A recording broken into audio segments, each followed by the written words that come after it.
Welcome to Mommy's on a Call, your sacred space to laugh, learn, and feel like a real grown-up human for a hot minute. I'm Stephanie Uchima Carney, a mom of 3 under 6, serial entrepreneur, business strategist, and donut connoisseur, just trying to get through the day one cold cup of coffee at a time. I believe that with more intention, a positive mindset, and self-care, it is possible to thrive in motherhood, business, and life. My mission is to uncover the daily rituals, life lessons, real-life tactics, and favorite tools to inspire and empower you, mommy, to get the most out of life every single unpredictable day. So grab your headphones, tell your kids you're on the potty, and tune in weekly for some laughs, knowledge bombs, and plenty of real talk with real moms, and maybe a dad or two. Welcome to the Mommy Pod. Hello and welcome back to Mommy's on a Call. Today, I'm excited to bring to you Mary Huang. She's America's female empowerment and conscious parenting expert, international best-selling author, speaker, and healer who's on a mission to help women transform traumatic life events into points of power rapidly. After fleeing and healing from an abusive marriage to now enjoying freedom and bliss, Mary uses her experience to help women connect the dots between healing personal traumas and consciously raising the next generation of empowered children. Welcome, Mary. Thank you so much, Stephanie. I just love your energy, your show, everything you stand for. Thank you for having me. I wanted to start off by asking, what was your biggest mom win of the week? Mom win of the week. Oh, girl, hitting me up like that. I'm like, not even expecting that. Got to start off with a bit of positivity. Total. I love my girls. So I have 2 daughters. They're 5 and 8, and they really are the joy of my life. I know every parent says that, but truly, like, they just teach me so much. So I think the win is this: when they have a hard time, because we're going through a divorce still, and we had to move home. It's very challenging. It's a whole new everything, new home, new friends, new everything. You can imagine how difficult that is for little ones. And so when they act out, the win is that they know how to self-soothe. They know to go ahead and go to the bedroom, take a little moment, pick out something that's going to make them feel good. We have a calming box so they can get out a squeezy ball or look at their glitter bottle, or listen to music, because now they're a little bit older, so they can listen to music that they like and dance it out. But whatever it is, they have the right to feel their emotion. And I'm proud that they do. They really let it out. And I'm happy for that. That is a good mom win. And I want to go into that in a little bit about how you got them to that point, because I know I don't think my kids could do that. So that's incredible. To start, just give the audience a little bit of context. I know you mentioned you have 2 daughters, but what does your family structure look like at the moment? At the moment is a brand new structure for about a year. As you read off a moment ago, I fled an abusive marriage. Now, mind you, before that, like, I loved my life. It was incredible. So my children didn't have any heads up before the break because we had to flee. And so it was extra hard on them to suddenly be uprooted and go somewhere else. And our structure now is that there's 2 homes, 2 dramatically different parenting styles and consciousness around that. That's the structure. It's 2 households, and they get carted back and forth like most children. And we're about probably 40 minutes apart. And so with that comes a lot of thinking about, how do I hold space for the children to transition through something that difficult? Wow. And you mentioned an interesting word. You said flee. You had to flee. One, what was the situation you're in? Like, I kind of want to get a little bit of background about your journey on how you, or where you are today, where you came from. And then also, how were you able to keep your children kind of in the dark? And you said they were uprooted and surprised. Give us a little bit of background about your journey there. Yeah. So I'll dip really quickly into my childhood, because the reason why most of the time people find themselves in an abusive situation is because in childhood, we're programmed with our programs for how informing us how to live the world as an adult to be successful. And if a child is born into a toxic, abusive family, there's no way for the child to know this is abnormal. So violence and neglect becomes normalized. So that's where I came from, being raised by 2 narcissists, and one of them being majorly depressed. So the type of abuse that we endured were just crazy. I have actually a question on that point. Being Yeah. you're Asian, just like myself, do you think that had anything to do with kind of the cultural upbringing? I just saw the movie Minari last night, and it was just interesting to see that and watching that and being like, oh yeah, that's how Asian families, like that's the cultural background. Those are the traditions, the way we treat elders or the way we communicate. Do you think that had part of the reasoning behind how you were raised? Oh, 100%, girl, 100%, which is now the reason why I'm an advocate now for these topics. And from an Asian perspective, on top of that, is that our Asian culture normalizes these gender roles and normalizes abusive, toxic interactions within marriages. I mean, And yet it's they just, disguise it as respect. They call it oh, respect. yeah. Right. Respect. Exactly. It's horrible. It's horrible. And now is the time. Like, we cannot not talk about these taboo topics. Asians are all about, let's never talk about anything private in public. But you know what? I'm opening that Pandora's box because we have to, for our children's sake. And for all the moms listening, it doesn't matter which culture you're coming from. We are all impacted by this. You know, I think in an American society, I've lived in both countries, Taiwan and America, and some other countries growing up. But I see how in Asia, it's so overtly that the women are oppressed. In America, it's not as overt. It's covert, even though we have the Me Too movement and we're all talking about it, but still it's not where it needs to be. So we got to talk about this stuff.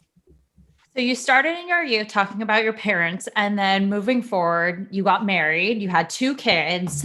What happened? Yes. So what happened was, because I started in my childhood, because what happens is this program informs us that whatever we were born into is familiar. So we start to repeat these cycles of abuse. If you were born into abuse, thinking it's feeling familiar, that's where you just go to. It's your baseline. So I didn't even realize I was in a 10-year abusive relationship until it just escalated, because it's not like it's not abusive at a level 10 from day one when you're getting chased, right? And having that courting period in the relationship. So it starts to break down slowly by slowly, verbally, psychologically, mentally, spiritually. And then, so physical isn't the only, there's even financial abuse. So women feel like they get trapped, but it's mostly in the mind. And for myself, the journey was, it got so bad to the point where I couldn't live in my own fantasy anymore. See, I have my own self-responsibility. And how did I wind up in that puzzle piece of being the victim? I don't even want to call it that. But how was I the abusee with the puzzle piece of an abuser?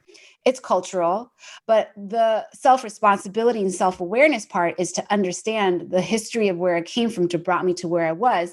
And then the moment my children came and said, "Are you okay, mommy? I don't like XYZ," was a moment that showed me, girl, you cannot allow this pattern that your parents showed you to continue into your children's generation and beyond. And that they gave me the wings to fly, because that's the hardest thing to do, is to leave with 2 kids from a family. That's a hard thing to do. So your wake up moment was really your kids coming to you when you're like, huh, interesting. Like, I need to do something. What was the next step that you took? How did you go about even starting to heal this or starting to get the courage to walk away? I know a lot of women out there might be in a situation where they are afraid to walk away. They don't even know the resources to go to. Where did you go? I went to the Domestic Violence Center. And when I went there, they showed me some forms like the cycle of abuse. And I'll tell you really briefly what it is. It's a cycle where in the beginning, it's like a lot of love bombing. It's the chase. It's it's the pursuit. And then it's good times. But then all of a sudden there enters the phase of this buildup of tension. And it can be like outside the relationship. It could be work, it could be finance, it could be anything. But whatever the stresses are that the person doesn't know how to handle and transform, then gets taken out within the relationship. The relationship becomes the punching bag. So it goes from the chase and all this love bombing, then it turns into like tension building over a phase of time.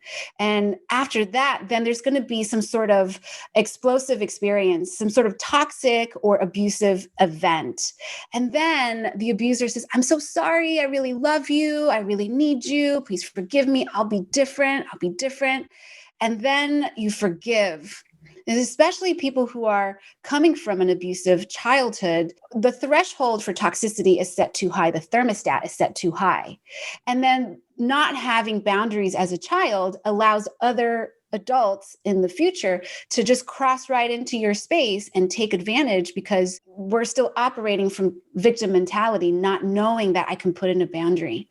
So after that, then there's like the making peace, making harmony, and then it repeats itself again and again. And there might be a rest period in between enough to think like, oh, he really did change. And so what I learned is the words and the actions have to match, because I was basing it off of words for a very, very long time.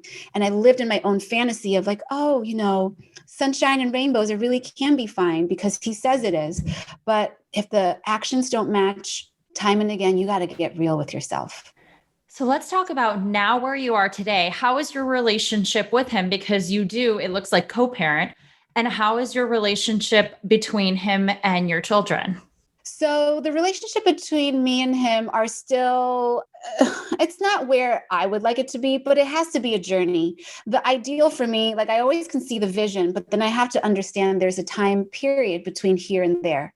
And that's with anything, that's with projects, with whatnot. And especially here, because trust needs to be rebuilt. Trust first and foremost. And if that's not there, it's going to just take some time to get there. So for me, my focus really is on the children. What's best for the children? And thankfully, he's speaking that way, that, he cares about what's best for the children. So if we can agree at least on that common ground, then everything else can be a little bit easier.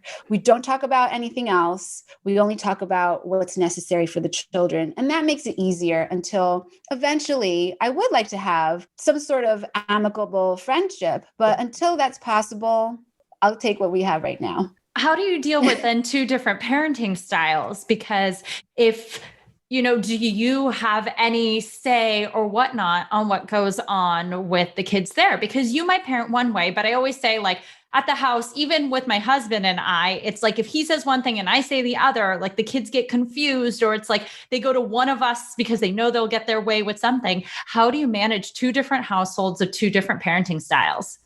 That's a really great question. And I even drew a diagram for the children to color in to explain it in a pictorial form, right? Because they're children. I always like to bring it down to a kid's level. And I drew basically like a line with like a measuring line, right? And then on one side is mommy's house and the other is daddy's house. And I drew a house with hearts and love, but I wrote words to demonstrate at our house here, we only tell the truth. We eat healthy. So I listed all of these things that what I value, what I want to instill them with.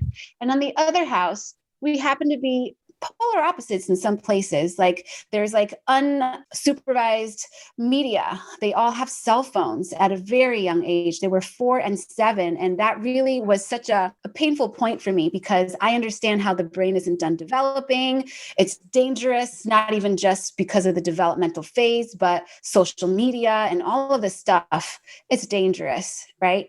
And not being monitored, what they're consuming. They can have all the sugar they want. Like it's just total opposite. So I don't villainize him, but I explain, I use everything as a teaching moment. And I say, hey, this is what we do here. This is what goes on there. Mommy can only teach you how to make good decisions for yourself when I'm not with you. I know you're going to have more sugar there, but listen, how does your body feel when you're here? And how does your body feel when you eat all the sugar you want from morning to night? They're like, oh, I feel sick. It feels ill. I don't like it. I'm like, yeah, exactly. So I let them give the answer because then it's their own idea almost. Right. So like guiding them. I always think that's why I wrote the Empowered Child, because I'm teaching parents to see themselves as a coach and a guide, as an earth angel, someone who's here to guide them to the best of our ability because we don't know everything. We're not perfect. And I let them know that straight off the bat. And you're not there with them when they go to school, when they're with their friends and things like that. It doesn't even matter about if you're at one parent or the other's house. It matters how they go through life. So to back it up a little, where in your career did you start? Were you working when you were raising them? What was kind of your career during that time before you got before you separated? Yeah. So I had opened up a school called the Light Warrior School for children because my oldest one at the time had graduated from a progressive preschool. And I didn't want her to go to mainstream school. So I opened up a school. I just like solved like a real life issue. And other parents started coming. Like I meditated and I got this download of like what the school is. And actually it wasn't a download for the school. It was a download called Optimal Human Development, which is now what I teach adults. But I just kept writing until the vision was captured. And then it became the foundation for the Light Warrior School for children. And then all the parents just loved it and started sending their kids over. And that's what I had. I also was coaching parents. I've been an empowerment coach for over 10 years, but parents wanted me to teach them what we were doing at the school because we focused on emotional intelligence, stress management, leadership, and psychic hygiene. What is psychic hygiene? And also, I saw somewhere that you were called a priestess, and I want a little bit more information on, this priestess status of yours. Yes. Okay. So what was the first question before the priestess? So the first question was, what exactly is this psychic hygiene? You called it? Yes. Psychic hygiene. Psychic hygiene is what it's called. So psychic hygiene is basically psychic tools. We're all energetic beings. Science has proven that the whole entire universe is created by energy and matter. So everything is really just bouncing atoms. So if we're all just energy, that means we have to put in energetic boundaries, not just emotional boundaries or behavioral boundaries, but also energetic, so that when the world is bombarding us, especially 2020, with all the loss, the grief, the anger, the unprocessed emotions that have been kicked up, right? It's all been suppressed, but now it's all been opened up. You can't hide from it. All of that energetic frequency and vibration is bouncing back and forth, reverberating. So we have to understand that we can put ourselves in a bubble. And I teach this to the kids. My kids could teach you this, or the audience, and have this energetic egg around your body that allows you to know what's your energy and what is somebody else's energy. And that goes in line with emotional intelligence, because emotional intelligence, we want to learn how to recognize what is somebody else's baggage and what is mine. And so it really goes hand in hand together, seeing it from an emotional, a thought form, and also from an energetic being's perspective. Do you have any tips on how to create that bubble, how to create that egg around you? You said your kids could teach it. How would you teach a 5-year-old how to do this? Totally. And I have videos already made of this. So it's all it takes is your imagination and your intention. Honestly, we already know that science has shown that Olympians and athletes and astronauts will sit there and visualize what they're going to do before they do it. And they've measured that it has activity in their brain as if they're doing the act, right? So imagination and intention is all it takes. And all we're doing is imagining that you're inside of a golden bubble. And it's 3 feet in diameter in front, to the side, and behind, above and below. You're in this bubble, whether or not you know it. And it can expand, it can shrink based on your health. And so some people call it the aura, but it's more than that. It's the aura. And then there's a shield. That's funny. When that happens, you just have to laugh at yourself. And so then we can teach our kids and ourselves how to eventually feel the shift in temperature, pressure, frequency. You can actually learn to feel where your bubble ends and then the outside world begins. It takes time to cultivate that if it's brand new. I had to learn it, but we are all born with the capacity. So simply said, just imagine it and it is so. Wow. Okay. My second question was on priestess. Explain to me what is this priestess status and how does this incorporate into your whole being right now? Oh my gosh. Well, so Priestess Temple of Light is the temple that I am creating. Right now it's virtual, and eventually it's going to be a physical location that's going to be serving women healing from toxic and abusive relationships. And the Light Warrior School will be reopened within it to serve the children of these women. And so, priestess really is because of the journey that I've gone through studying under different teachers and mentors. And in a mystery school, I was all training about priestess work. And for me, I think everyone has a different definition. For me, being a priestess really means taking very seriously the position of being an anchor of light and teaching others the importance of being a temple body, an understanding that we are more of us is a spiritual, intangible being inside of this physical body on planet Earth. And we're not on planet Earth just to push papers and, escape abuse or whatever. We are on planet Earth because we are housing this divine spark that each of us has a divine blueprint, fingerprint. And our job is to remember who we are and what our divine assignment has been that we agreed to come and do, and link up with others who are also remembering. But most importantly, my job is to help people remember who they are, because that's how we're going to change the world. Wow. And do you have any practices or rituals that you do daily in order to help, I guess, tap into all of us? I think I remember you talking about how on another call we had, I think you said you woke up at like 3 a.m. or something crazy. You wake up really early and, you do all these practices. What are kind of your daily rituals that you do for yourself? Yes. So I teach this in my mentorship program, and not everybody needs to wake up at 3 a.m.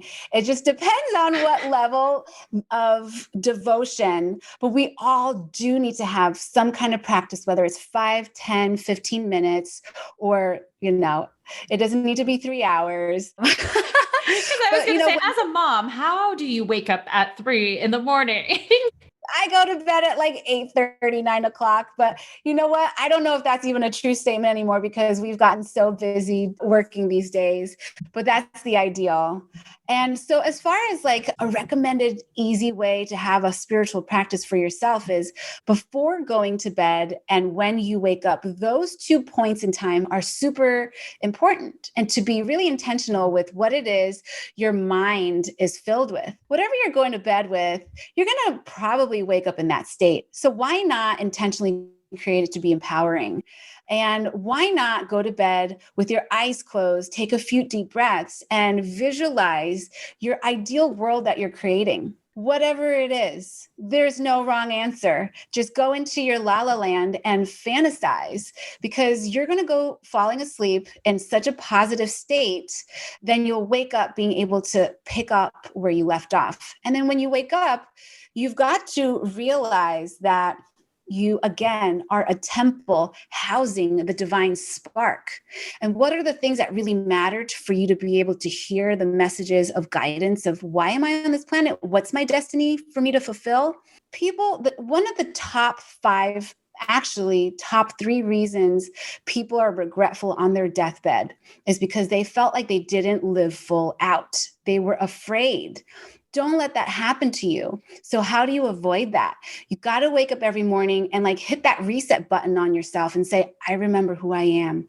I remember I'm here to fulfill a destiny. And if you don't know what it is, don't let that pressure you and feel bad, because I spent so many years wondering, what's my purpose? I'm so lost. You're not. The fact that you want to be a good person on the planet is it. And then how it shows up will present itself. So that's what I say. Do you like meditating too, or do you journal? Like, what are some of your favorite practices to do during that time? Besides like thinking all these things, how do you put it out there? Yeah. So prayer is my first thing that I get straight into. And I have a specific, it starts to craft on its own. You got to start baby steps, one little thing, and then you add to it over time what it is that you're praying for and praying about. What I'm praying about these days is to remember who I am always in all that I do. And that the assignment that I've been given is going to ripple out every single day with each person I talk to and touch. So it's prayer. And then number 2 is meditation. It's very important because prayer to me is like communication with God. I feel like universe, divine source. And meditation is learning how to empty your bowl so that you can actually hear. There's all this chatter going on. And if we don't have that bubble to kind of keep out the chatter from the external world, we still have the internal chatter. So we've got to empty that bowl through the practice of meditation. And a lot of people like to say to me, I'm just not made for it because I'm ADD or something like that. And I say, you know what? I used to teach meditation for a few years. And what I want to say is there's a myth that you're supposed to like hit the mute button and all of a sudden it's mute. And it's not like that at all. It's not about the end point. Again, it's about the journey. Everything's about the journey, because in the journey to capturing those moments of silence in between thoughts, in between the synapses firing, when you capture that little moment of void, it's like gold. And then the next time you come and sit down on your cushion, you maybe catch like twice of that void, and then it starts to string together. But the whole point is to bring it out into the world in your waking life, when you're not just having meditation moment, but your whole life is meditative, where you can actually hear all the time. It's a practice. That's a good analogy. I never thought of it that way, with like emptying the bowl or, pouring that out. Well, I want to switch gears a little and talk about your whole concept, the empowered child, and also conscious parenting. Because I feel like, there's mom guilt, there's mom shame, there's all these different ways, how are you telling me how to parent? Like whatever that is. And so explain to me what conscious parenting is and how you kind of developed this concept of going forward using this sort of method. Totally. It really all came out of me wanting to be different than where I came from. And not just about the trauma, but just being from an Asian culture, it's authoritative. I've even lived in Taiwan. So it's like the culture really supported the oppression of not having a voice, especially the gender programming of being female. There's just so much about like, you can't be seen. You can be seen, but don't be heard, and don't be too smart because it's going to be like, scaring the guys, or I don't know, some ridiculous things that my parents were teaching me. By the way, that just like took literally my voice out, because I've been struggling with that, finding my own voice and finding that. And so that is already speaking to me. Continue. Oh, awesome. And and it's funny because I see you as a powerful, empowered female, right? And so I saw myself that way, but still there's more, because the ancestral patterns that are just given through us to the DNA and then emphasized through the stories that the families teach is ingrained, and it takes time to unravel. And so our children are really going to benefit from all these conversations that we're having. And the reason why I went for conscious parenting is because instead of being oppressive and knowing what it feels like to not have a voice, to not have the opportunity to be creative, to be seen, heard, understood, and validated, I knew the pain of what it caused as an adult, having to overcome that. I didn't want that for my children. So I just researched a lot. I studied it. And then also with what the divine was sharing with me, came up with the empower process of parenting. And really the book is geared so much to like 3 to 5 year olds, because that's when I wrote the book. My children were that age. And instead of seeing the children as acting out or manipulating me because they're crying over like running out of cereal, and how could they be on the ground, kicking and screaming, what's wrong with them? Right? I'm in that stage. I'm almost in the 3-nager stage. So she's 2 turning 3 in June. And then I have the 5-year-old, and they're in that stage. And right now I'm like, why are you always having tantrums? So yeah. Right. Perfect. And in this book, actually, it teaches the bubble method that I was sharing earlier. So that's perfect. So my invitation to parents is to take a breather, take a step back. I know it's easier said than done. I'm saying it's an invitation. And when you let it soak in, there'll come a period where you can actually implement it. So from reading it or hearing it to implementation might not be, right away, but letting it soak in and getting your mind around it to eventually be able to do it? Great. It's a process, it's a journey, just like everything. And so my invitation is be the guide, be the coach. If you've ever had a coach, your coach is never going to say, oh, you failed. Oh, you suck. Oh, you're horrible. Like, just get out of here.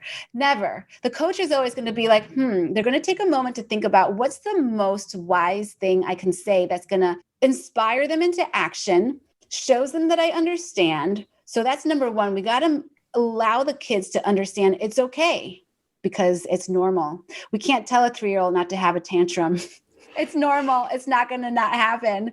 So instead of fighting it, we have to accept it and then be like, okay, I understand. And then do the energy work of putting myself in a bubble, putting them in a bubble, connecting each of us to the divine, because there is a divine, and letting the divine be the one to handle the situation. So I don't have to be the one to do all the heavy lifting. I can just let them have their moment. And then once you can see there's an arc, there's the tantrum, and then it seems to last forever, but it doesn't. And once the arc comes down, then we can approach and be like, hey, do you want a hug? Hey, what's happening? It depends. You have to be age appropriate so they understand you. And then sometimes we wait until way later on to say, hey, yesterday, like that was pretty explosive. Like what happened? What's really going on? Are you okay? And so I'm not looking to be their friend, but in those emotional moments, I understand it's a cry for help. There's a part of them that's not being seen and they're not being understood and they don't know how to communicate and that's all they know how to do. And it's my job to come forward and give them words by broadcasting. It looks like you're having a hard time. Do you need some space? I don't do timeout and I don't punish and I don't take away their favorite toys. I treat them the way I want to be treated. It actually is pretty simple like that. I mean, it makes sense. I did a lot of reading into like positive discipline. I think there's STEP. I've taken a bunch of those like types of parenting classes. So I understand that philosophy. One thing that I was kind of curious about is you said, you put each of yourselves into this egg and you let the like divine go down. But what if you're that mom in that moment? Like, yes, I'm trying to shield, like, okay, I'm not going to hear this. But like the screaming won't stop. And like, we already have this like heightened sense of just like, I can't listen to their voice one more time or be in the house with them anymore because I've been stuck with them. How do you calm yourself in that moment? Do you have your own calm box? I'm just kidding. Right. I know we should. A good one, girl. Adult calm box. Yes. I think that it's preventative. We've got to have the self-care. We've got to have the time for self-care carved out and a support network. So now that I'm a single mom in COVID lockdown, for 2020, how in the world am I going to have self-care time? Well, yes, they did have time to go to their dads, but I have them 80% of the time.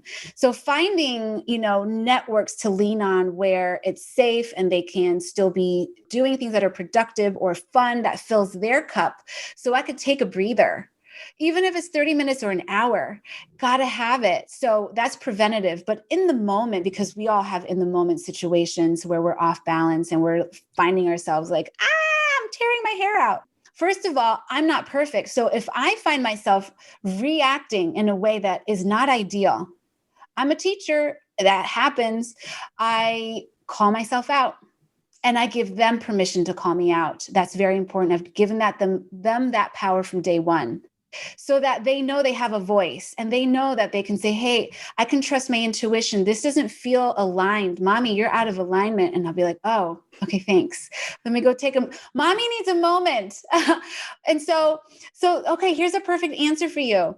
I teach the children, if you're having a tough day and you don't want me to like help you because sometimes they don't want my help, go to the room, go read a book, go do nothing, go sleep, go listen to meditation music, go do what you got to do. And if mommy's out of alignment, mommy's going to need to go do that too. And you can tell me the same. And so it gives me permission to take a moment away from them. And they're probably happy because they're like, oh, her energy is messed up. I do not need that around me.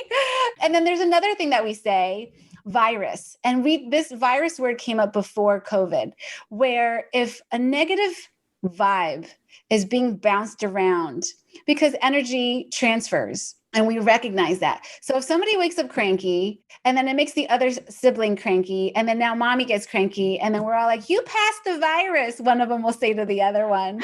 And then it gives us an opportunity to laugh about it and handle it from that place. So it's that's also what we like do. having a code word, with the kids. Like if I like that. Although I don't know if virus would be one I'd want to use now. Now, right? You gave me the virus. Everyone's going to think of COVID. So I want to go back to in the beginning, you mentioned something about how your kids would go to their room, have the comm box, like do that. And I was so impressed with like, my kids wouldn't just voluntarily do that. Walk me through how they got to that place. Like what sort of, I guess, parenting did you do in order to get them to really understand their emotions? I think that's the biggest thing about young kids is that they don't understand their emotions. They act out because again, yeah, they're not being seen, but they don't know how to articulate that. And I feel like so many times in a day, I'm like, use your words, but maybe they don't actually have words because they don't know how to articulate it. So I guess going back to how did you get your kids to be able to manage their emotions like that and to be able to be conscious enough to walk to their room and go to their comm box? Consistency. And it didn't happen overnight. It took time to plant the seeds and water it time after time. And in different ways, whether it's like she's having an outburst. Now, my older one still has, she gets really frustrated, type A, Taurus, firstborn. When it comes to learning anything new, she's like, she expects herself to be perfect from the first try because she's really smart. She actually is very smart. And I think that also works against her because she expects herself to get everything the first time. So when I'm just saying that to share with you that she still has things that trigger her that she is working on, like I do, we all do, right? But how did it get to this point most recently for them to be able to go ahead and give themselves that space? It took time. Look, she's 8 years old and I've been programming her consciously, intentionally since birth, since in utero. I've been planting the seeds and talking to her and using every moment as I can to be a teaching moment towards that. So during the divorce period, when it was locked down and we couldn't have the support network to lean on, it was just us and a lot of emotions of heartbreak and grief and loss. That's when the calming box was birthed. And they get to be the ones to design what goes in there because they know what makes them feel good. And giving them the permission in the space is really, really huge. But over time, really, it's just the consistency. And like you said, they don't know the words when they're 3, 2, 3, 4, 5 years old. And so that's why broadcasting is really important in my practice is like, oh, I really noticed that like, wow, you're throwing that across the room. Are you angry? Are you sad? Like what's happening? And at first you have to take a pause to think about what's happening. Are they low blood sugar? When's the last time they ate? Did they sleep well? Are they teething? All these different components behind why they're uncomfortable and acting out. Or is there something that's happening with their friends? They're missing some relatives, and having those conversations with them in a time that feels good to them. I like that because a lot of times we think, well, there are kids, so we should just kind of tell them or whatnot, but we wouldn't want to be treated the same. And so I think a lot of times we disconnect ourselves from the fact that, we're the parent, they're the child versus like, oh, they're just another human. Like we need to respect that maybe they're having a bad day or something's bothering them. So, wow. Oh my gosh, totally. One of my favorite quotes is from Khalil Gibran about children and parenting and how the children do not belong to us. They come through us, but they don't belong to us. And so this book is really written with that energy frequency within it, because if we can see it from that perspective, it's a lot easier. Parenting becomes a lot easier. Instead of feeling like, oh, that child acting out in the middle of, Nordstrom's is a reflection on my parenting. Instead of seeing it that way, I can see it as, oh my gosh, she's overwhelmed. She's oversensitized. She's blah, blah, blah. Let me help her by getting her to a safe space. Two totally different ways of approaching it. And the child is going to really appreciate it because they feel it. They can feel if we're judging them because we're judging ourselves for not being good enough as a parent. And they're like somehow are reflecting that, which is not true. We're like projecting onto them. Yeah, right. So much of the raising an empowered child is about reparenting ourselves and how we were parented. So to wrap it up, I wanted to ask, what do you think is your superpower that you gained once you became a mom? Ooh, that's such a great question. The superpower that I gained is really being an exponential learner, because I know it's a saying that we hear, but it just really, I got it on a deep level when I had kids, that children are our teachers. And specifically for me, it's because every age that they grew into, it would activate unhealed trauma in my own life from that age. And I didn't know that would happen. And so as they started to grow and push on those wounds, it allowed me to uncover and heal so much. And that's why now I'm the advocate of teaching people how to heal the past and into the future. Oh, that's beautiful. Well, Mary, thank you so much for joining today. Where can we find you online? Oh, you can go to priestesstempleoflight.com and find out all about me and connect with me there. And what's your new podcast called? It's called Rule Breakers, and I'm so excited you're going to be on my show. It's called Rule Breakers, Female Voices of Change. We're going to talk about topics.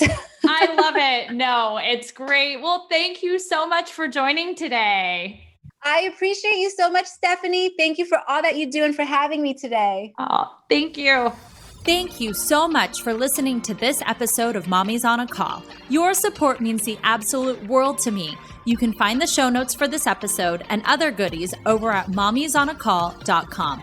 And if you enjoyed this episode or have gotten value from the podcast, I would be so grateful if you could head on over to Apple Podcasts and leave a rating and review so that we can reach and empower more moms all over the world together.